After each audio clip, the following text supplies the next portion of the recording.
They say monsters hide in the dark, but that's a lie. The real monsters smile at you on the bus, hold the door for you, or wave from next door.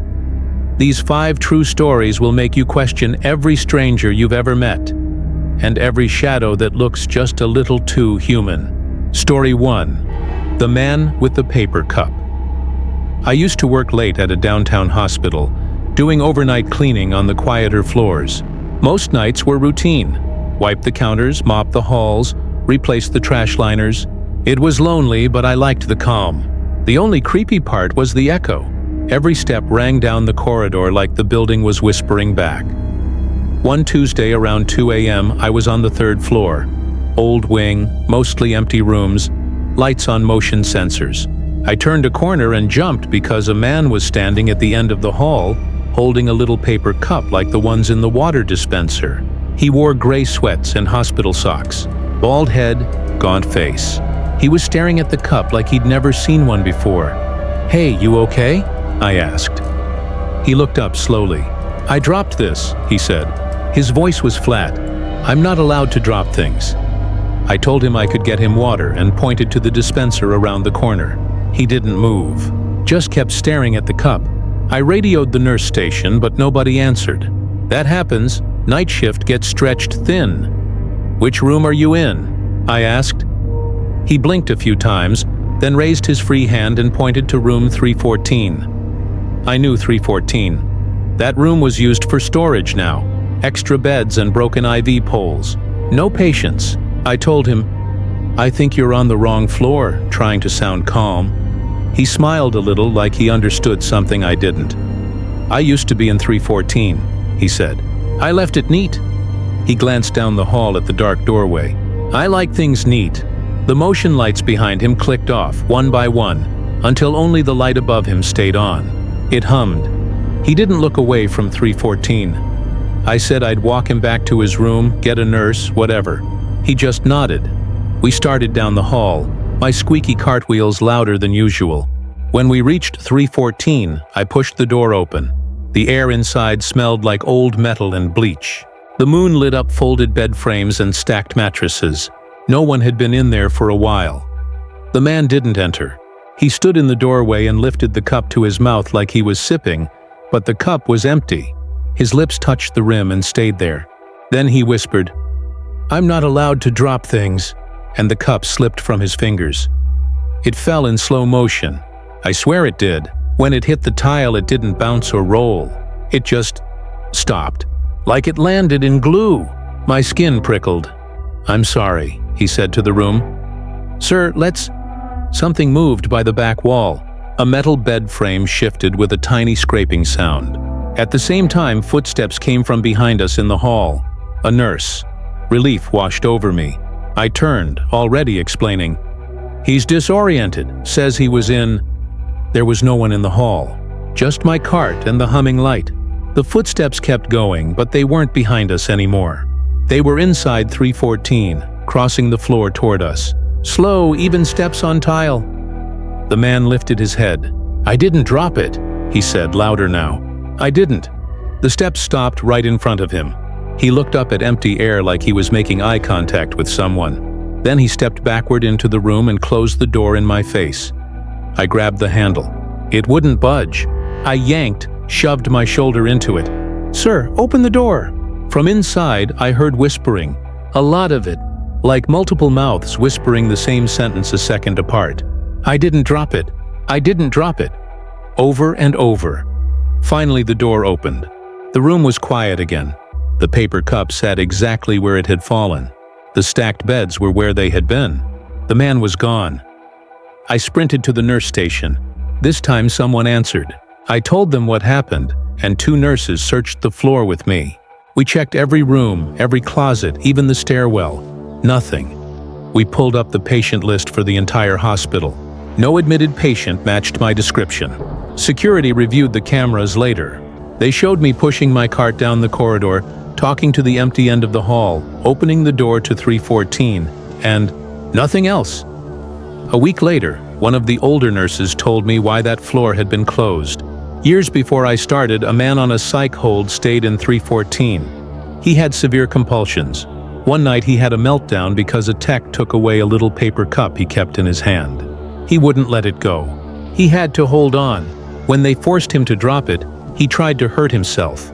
They moved him downstairs after that. He died a day later from an unrelated clot. The nurse said they'd stopped assigning patients to 314. "Things get moved around," she said, "and nurses hear footsteps when no one's there." She looked at me like she was deciding how much to tell. Some nights the motion lights flicker and stop on one person. Like they're deciding if someone is allowed to drop something. I don't clean that floor anymore. But sometimes, rolling my cart past the stairwell, I feel a draft. It smells like old metal and bleach, and I hear a small, hollow sound, like a paper cup rolling very slowly across tile, before it stops. Story 2. The rideshare to nowhere. I used to drive nights to make extra cash. Friday after midnight was the worst.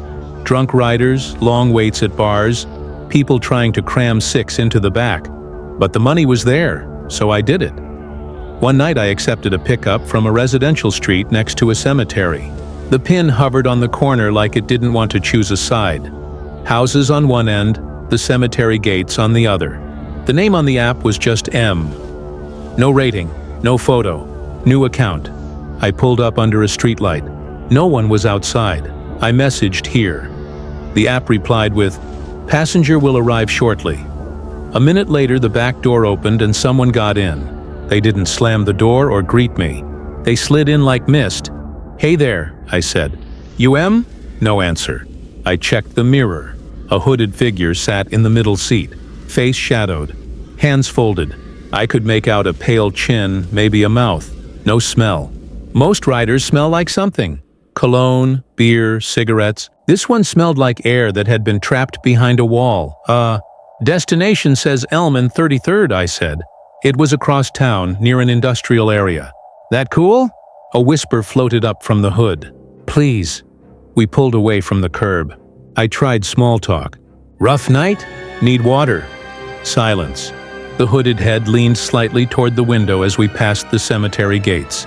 The iron bars flashed across the glass like ribs. After a while, I realized something was wrong with the route. The app kept rerouting around the same blocks. I'd follow voice directions, turn left, turn right, and wind up on the same street again. Same dark mural of a wolf on the brick wall. Same bent stop sign. I checked my phone. Full bars. The map spun and settled. The app said 9 minutes to destination. It had said 9 minutes for the last 20. "Hey, I joked. Is your destination the Twilight Zone?" "I know, cheesy." I talked to fill silence. The passenger finally moved. The hood tilted down. A soft, dry voice. "I'm sorry. I can't find it." I glanced back. "Find what?" "The turn," they said. "I keep missing it." I turned the radio off. The car felt smaller without noise. "Do you know the address? I can type it in." They whispered something. It sounded like a name. Garrity. Or Garrity. The voice stretched the syllables too long. "Elm? And the old warehouse." "There's like 4 old warehouses on Elm," I said. "Do you have a number?" Silence. The hood lifted a little. I caught a sliver of face. The skin looked gray-blue like freezer burn. I lied to myself and said it was the light. We drove another loop past the wolf mural. The app said 8 minutes now. I felt a pressure behind my eyes like I needed to cry for no reason. The passenger's hands were still folded, but I noticed the sleeves. They weren't a hoodie. They looked like a thin hospital gown dyed dark. I held my breath until my chest hurt. "Okay," I said. "I'm going to pull over and restart the app." I eased to the curb. Before I could tap anything, the app pinged. "Ride canceled by rider." I turned around fast. The back seat was empty. The door had never opened. I scrambled out and checked the curb. No one was there. Just a torn plastic bag caught on a parking meter. I looked up and down the street. The night was quiet. Too quiet for a city. I got back in and locked the doors. The app didn't show the trip. No record, no payout. My dash was blank, like the last 30 minutes hadn't happened. I put the car in drive and headed home, shaking. As I pulled onto my street, the app pinged again. New ride request. Same pin. Same corner by the cemetery. I declined. I parked in my driveway and turned the car off. I checked my back seat again even though I knew it was empty. When I looked up, someone stood on the sidewalk across from my house, under the streetlight, wearing dark fabric that hung wrong, too thin to be clothes. Their head was tilted like they were trying to read the numbers on my mailbox. My stomach dropped. I hit the locks again like an idiot. The figure didn't move. I sat there, engine off, in total silence. Then my phone buzzed. A voicemail. My app number reroutes calls, so riders can call using a masked line. I played it on speaker, a whisper, close to the mic, breathless and wrong. "I'm sorry," it said. "I keep missing the turn." I looked up. The sidewalk was empty. The next morning I drove back to Elm and 33rd in daylight. The mural looked normal. The stop sign was just old. On the corner stood a shuttered warehouse with a sagging chain across the loading dock. There were flowers and a faded photo taped to the door. A young guy, smiling in a graduation cap. The note under it said his name was Garrett. He'd been hit by a car while walking home the year before, late at night, by a driver who kept going. The flowers were old. The tape was brittle, and on the ground by the chain, half buried in dirt, was a rideshare decal peeled off a windshield. "Same service I drove for. I don't drive nights anymore." I keep thinking about that masked number. Sometimes, when I'm up late on my phone, I'll see an unknown call flash for half a second. No ring, just a pulse, like someone is still trying over and over to find the turn they missed. Story 3. The apartment with the wrong windows. I moved into a cheap studio because I needed to save money. It was on the 4th floor of an old brick building. The landlord was a tired guy who kept saying, "It's an old place." Like that explained the crooked floors and the radiator that ticked like a metronome. The first night, I noticed something about the windows. From the street, the building had 3 windows across on the 4th floor. But from inside my studio, there were only 2. One over the sink, one near the bed. The space where the 3rd window should have been was just wall, thick wall. I went to bed telling myself old buildings get weird during renovations. At 3:14 a.m., my phone, face down on the nightstand, lit up the room with a soft glow. I woke up to a thin, papery sound, like someone rubbing envelopes together. It was coming from the wall where the missing window should be. I lay there listening. The radiator ticked. The papery sound kept going. Scrape, scrape. Then a tiny tap, tap, tap, like fingernails on glass. There was no glass in that wall. I turned on the lamp. The sound stopped. I stared at the wall. The paint was cracked near the baseboard like someone had dragged something heavy across it at some point. The next morning, I asked the landlord about the windows. He said the room had been reconfigured. They'd sealed one window years back for insulation. I asked why they didn't drywall over it. He looked past me down the hall, then said, "Less work this way." The second night, the tapping came back, same time, 3:14 a.m. 3 taps, a pause, then 5 taps. I recorded it on my phone and showed it to a friend at work.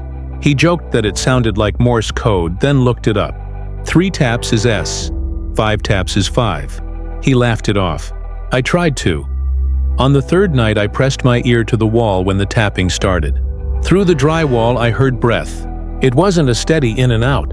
It was a panicked, whispery pant, like someone trying not to make noise. Then the tapping sped up, frantic. I stepped back fast, heart punching my ribs. I moved my bed to the other side of the room. I tried sleeping with earplugs. No use. The sound crawled into my dreams. I decided to go outside around 3 a.m. and look up. Maybe I'd see something with the sealed window, a vent, a bird stuck in a space. I waited on the sidewalk in the cold, trying not to look like a creep staring up at my own building.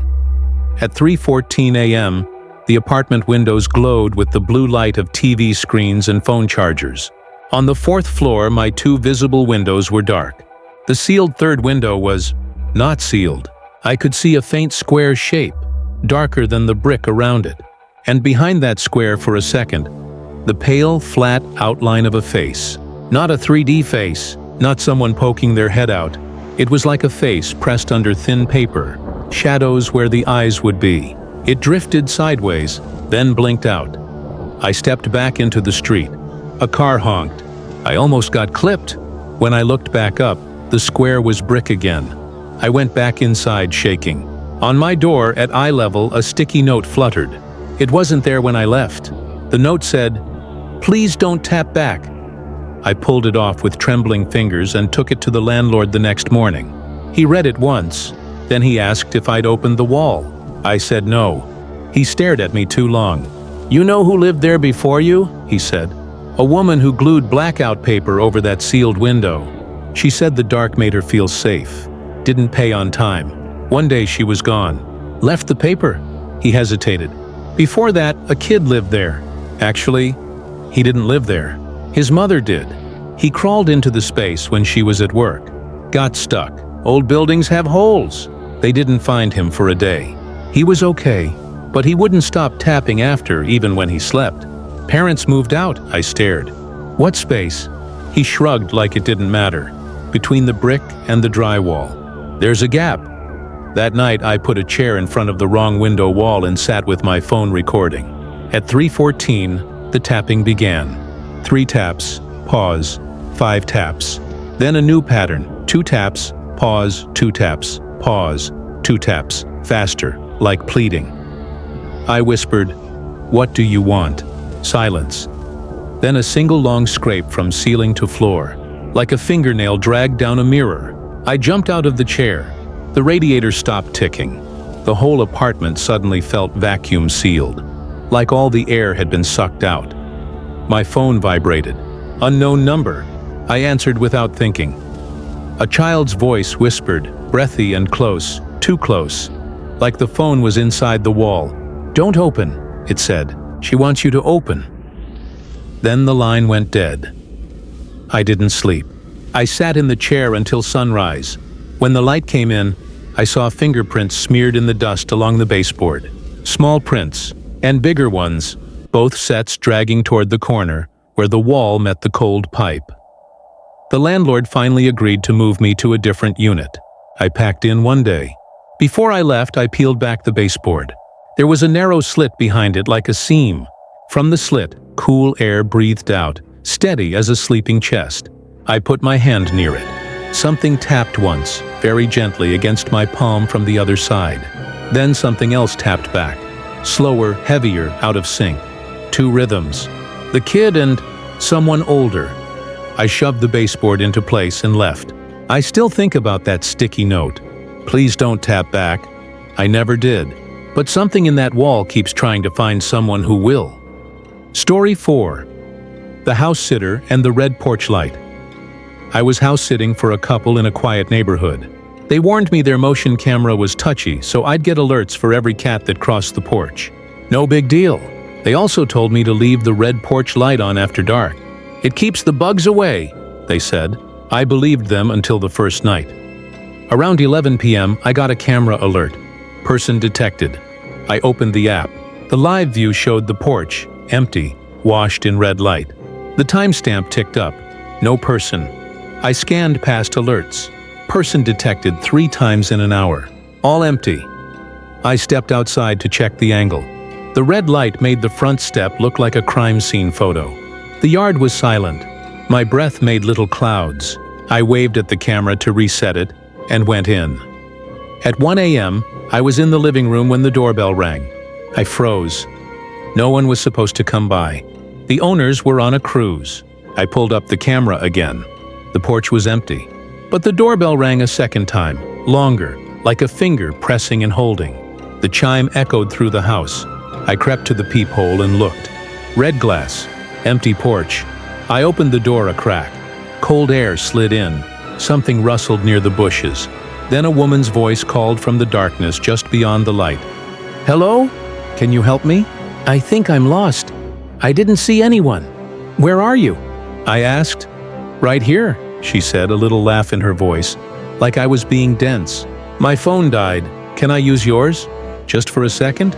My stomach twisted. The voice was wrong. It was too even. It sounded like a recording played through a mouth that didn't know what words should feel like. I held the door, my thumb on the deadbolt. "I can call someone for you," I said. "What's the number?" Silence. Then, "Can I use your phone?" Same tone, same smile in the words. I shut the door and locked it. The doorbell rang again, twice in a row, then 4 rapid hits like someone had learned a new trick. The camera app pinged. Person detected. I watched the empty porch in red light while the bell kept going. Then the motion light in the backyard turned on. I ran to the back door. Through the blinds, I saw the yard lit white. The owner's garden statues looked like ghosts. Something moved along the fence, slower than a person. It stayed in the darkest line where light met shadow, like it knew exactly where the edge was. The porch light out front stayed red, steady. I went back to the front. The doorbell had stopped. I dared a look through the peephole. The porch was empty. Then a face rose into the peephole from below. A pale forehead, a smooth eye. Too smooth. The face was too close. No skin detail, no pores. It looked like a doll pressed against glass. The voice came again, inches from the door. "Can I use your phone?" I stepped back. I reached for the chain lock just to have another barrier. My fingers shook. Then, from upstairs, I heard a second front doorbell. An old chime, slightly out of tune, like the house had 2 throats. It rang once, then again, a half second after the first. The lag made the sound feel like it was moving away from me and toward me at the same time. I called the owners. No answer. I called the non-emergency police line. While it rang, I opened the app settings and switched the porch light from red to white. I just wanted to see clearly. The instant the bulb warmed from red to white, the camera image glitched. A figure flickered into view for a fractional frame on the porch. A tall, thin person turned too much toward the camera, hands at their sides, head tilted like their neck didn't know where to stop. Then the image cleared and the porch was empty again. The dispatcher answered. I tried to explain. I sounded insane. She said she'd send a patrol car to drive by. While I waited, the red light, now white, began to buzz. Not the regular bulb hum. It was the doorbell transformer humming in the wall. The house felt like it was holding its breath. The upstairs chime rang once more by itself. Then everything went quiet. The patrol car rolled by 10 minutes later. The officer shined a flashlight at the porch, then at the bushes. He knocked, and I opened the door a crack. I told him about the voice, the empty camera. He walked around the property and came back shrugging. "Sometimes these apps flag shadows," he said. He pointed to the porch light. "Some folks use red as a signal around here. Means don't bother the house at night. Keeps pranksters away." After he left, I turned the porch light back to red, feeling stupid and relieved. As soon as the light shifted, the upstairs doorbell chimed twice in fast succession. The red glow through the peephole pulsed. I pulled the chain lock tight. The next morning, I found a ring of clean spots on the concrete where dew hadn't settled. 10 oval prints, evenly spaced, like someone standing very still with bare feet had left dry patches. But they weren't quite human. The toes were too long, and they pointed inward, like the feet faced each other. Like something stood with its toes touching, waiting. When the owners came back, I told them everything. The husband nodded slowly and glanced at his wife. She said, "We keep the red light on because that's what our neighbor told us to do." The neighbor had been there for 30 years. Her husband had died in the house next door. After he passed, she started leaving red bulbs on porches up and down the block. "Keeps them at the curb," she'd say. "They don't like red." I asked who they were. The owner just shrugged. "We don't get salesmen," he said, "or missionaries. I don't house sit anymore, but when I drive through that neighborhood at night, I notice the red porch lights on almost every house. On the few houses that don't use them, the grass by the sidewalk looks flattened, like someone stands there for a long time, toes touching, patient." Story 5. The last customer at the 24-hour laundromat. I worked overnight at a 24-hour laundromat during college. It was mostly empty after midnight. The hum of dryers was like white noise. There was a row of plastic chairs by the front window and a bulletin board covered in lost dog flyers that no one ever took down. On a Wednesday at around 3 a.m., a woman came in carrying a laundry basket too heavy for her. I offered to help, but she shook her head and smiled. She had the rumpled look of someone who had packed in a hurry. Pajama pants, coat thrown over, one shoe untied. She dumped her clothes into a washer, fed in quarters, and then sat in a chair facing the door instead of the machines, like she wanted to keep an eye on the street. A few minutes later, the front door opened again. A man stepped in, mid-40s, work boots, red baseball cap pulled low. He didn't carry laundry. He didn't even look like he'd come to wash anything. He stood just inside the door and stared at the woman. "Hey man," I said, trying to be casual. "We're open, but you need a basket to stay inside." It was a rule we had to keep people from sleeping there. He didn't look at me. He walked to the chairs and sat one seat away from her. The woman kept her eyes on the door. Her hand moved to her pocket, then away, like she wanted to call someone but didn't want to be obvious. I stood up from behind the counter. "Everything good?" The man finally looked at me. His eyes were too open, too steady. "I'm waiting," he said. "For what?" I asked. He smiled a little. "For her load to finish." The woman swallowed.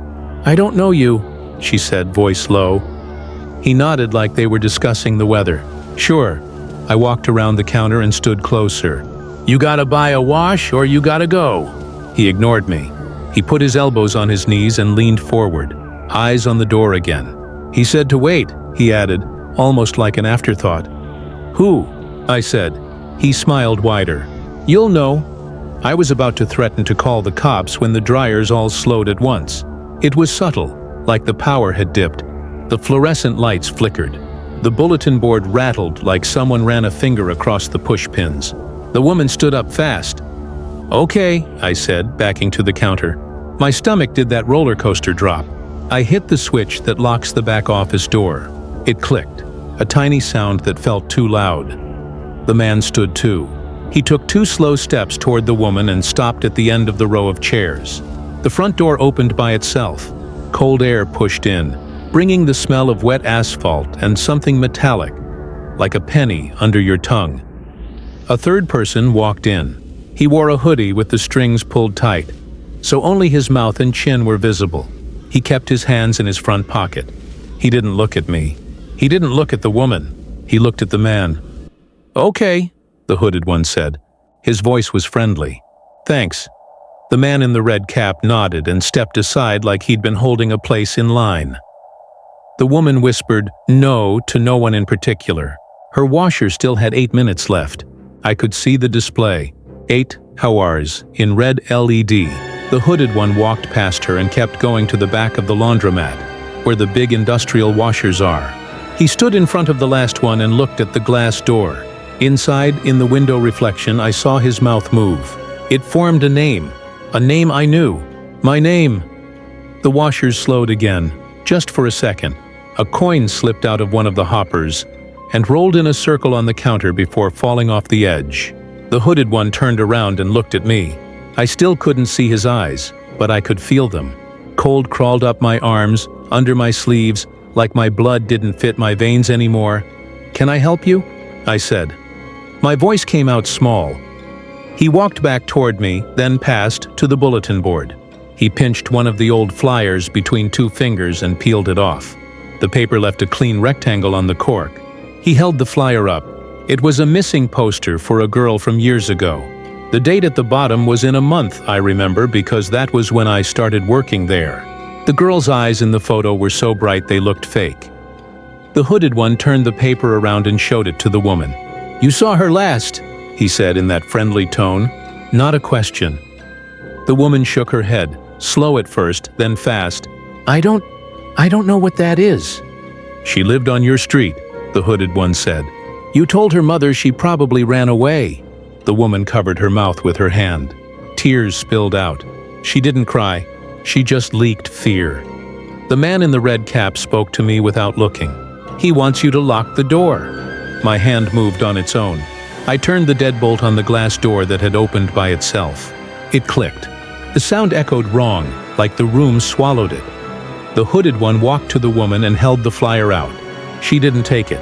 He tucked it under the strap of her laundry basket. Then he stepped back, until he was at the last washer again. He touched the glass with one fingertip. The washer door unlatched. The drum stopped like someone had yanked the plug. The interior was empty. No clothes, no water. Just black metal. But a smell came out. Not rot, not soap. It was the smell of a basement that hasn't been opened since a flood. Old wet, old dark. The hooded one leaned close to the door and whispered a phrase that made no sense, and too much sense at the same time. "You missed her when you looked because you didn't want to find her." The woman slid down the wall into a sitting position. She put both hands over her ears like a child. "I'm sorry," she said. "I'm sorry." The man in the red cap looked at me. "He's done here," he said, like a cashier announcing the end of a transaction. The hooded one turned toward the exit. He didn't touch the lock. The door unlocked itself with a light snick and drifted open against the night. He walked out and vanished into the empty street. No footsteps, no sound. The man in the red cap followed. He paused at the threshold and finally looked at me. His eyes were normal now, tired. "Close early," he said. "You don't want to do last loads tonight." Then he left. The door clicked shut and locked again on its own. The woman sat there with the missing flyer tucked in her basket. After a long time, she stood up, lifted the basket with shaking arms, and walked to the door. It unlocked for her without me touching anything. She didn't look back. I closed the laundromat for an hour and sat behind the counter with the lights off. When I finally turned them back on, the washers all spun up at once, back to their regular hum. I checked the camera footage the next day, expecting it to be glitched like a horror movie. It wasn't. It showed me talking to empty space, locking an already locked door, and a flyer peeling itself off the board and floating into a basket. The girl on the poster was never found. The woman never came back. And on nights when I pass a laundromat and hear that soft, steady hum through the glass, I remember a friendly voice asking me to lock the door, and how quickly I obeyed. Which story scared you the most? Comment below and subscribe for more true horror stories.